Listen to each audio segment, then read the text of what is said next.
Hi everyone, here I am again.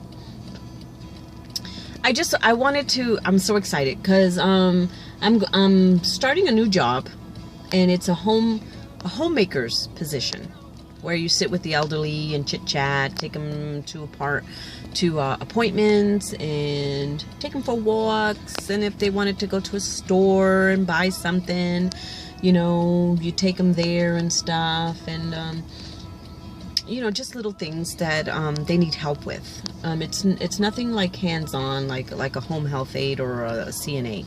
This is more of companion. You sit and chit chat and stuff like that, and then just be with them, because there's a lot of elderly out there that don't have anyone. Their spouse passed away, and they're home alone, and they get lonely. They get lonely. I worked at a doctor's office for many years, about 10 years, and the elderly will make appointments just to come in and just sit down and chat. Not that there's anything wrong with them, they just need someone to talk with, and I think Homestead making a homemaker's position available, I think that is so cool, because I also worked in an assisted living for 6 years, and you get so busy.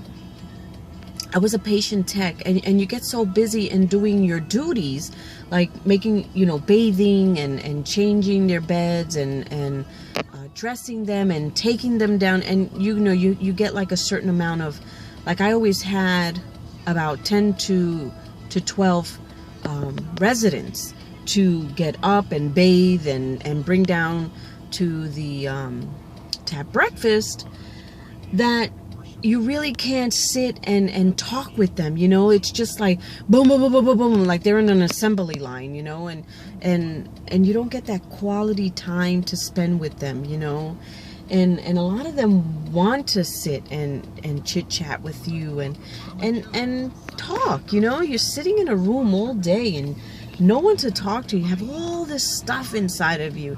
You just want to get it out. You just want to talk to somebody. Another person was going to sit there and listen to you, and just talk with you.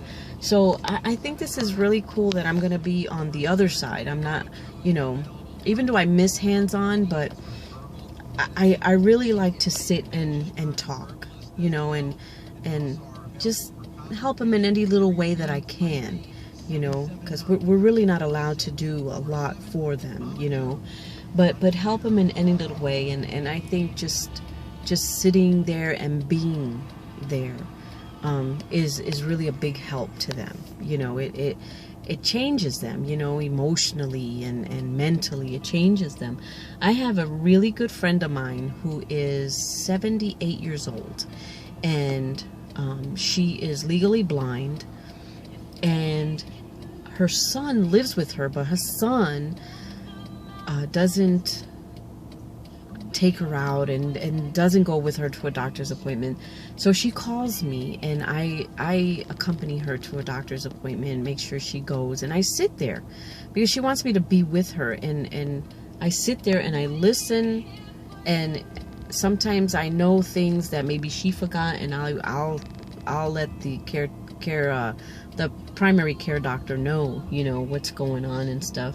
And I take her home to my house, and we sit and we have coffee and we talk, and it makes her feel so much better. And there are times where I can't go to her house, and there have been weeks and weeks and weeks that I haven't been able to, like right now, I haven't seen her in probably 2 months, but she calls me all the time, and I feel bad because I have 2 kids of my own, and I have to take my son to his appointments, and I have to take my daughter to hers, and now with school starting, and it's just, and I had family down a couple of weeks ago and a couple of months ago, so we really couldn't get together. And I talked to her the other day, and she's really down and out and depressed, so maybe this coming Saturday I'll go and pick her up, or Sunday, and pick her up, and we'll have sit down and just coffee and talk. And usually I take her to Walmart so she could get whatever she needs, or Publix. But it just, like she says, you don't know how much just being with you a few hours makes in my life, you know, because I have no one to talk to. And you know, it's funny because every time we get together, she tells me like the same stories, and I've heard them. I know her for, let's see, my son's 18, so I've known her since my son. I met her when my son wasn't even a year, so I know her for 17, 18 years now.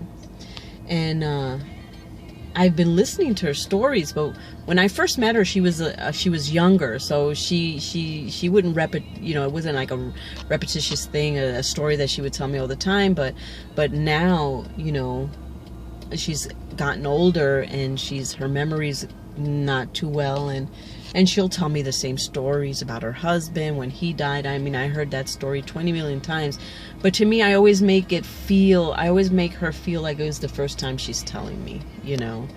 And it makes her feel good. Like she says, you know what, you must get sick of me, you know, because I know that I talk too much. And I tell her, Carmen, no, you know, it doesn't bother me.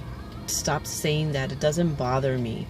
You know, I love you, and I love your stories, and I love spending time with you, and my children love spending time with you, and you're never, never, never, never a nuisance to me. I don't care how many times, you know, you tell me a story. It doesn't bother me. But I'm so glad that I can be a part of somebody's life and make a difference in someone's life, you know, because it really, really hurts me when I see someone, an elderly, down and out. Well, you know what? My daughter's bus is here, so I will talk to you soon, okay? Bye.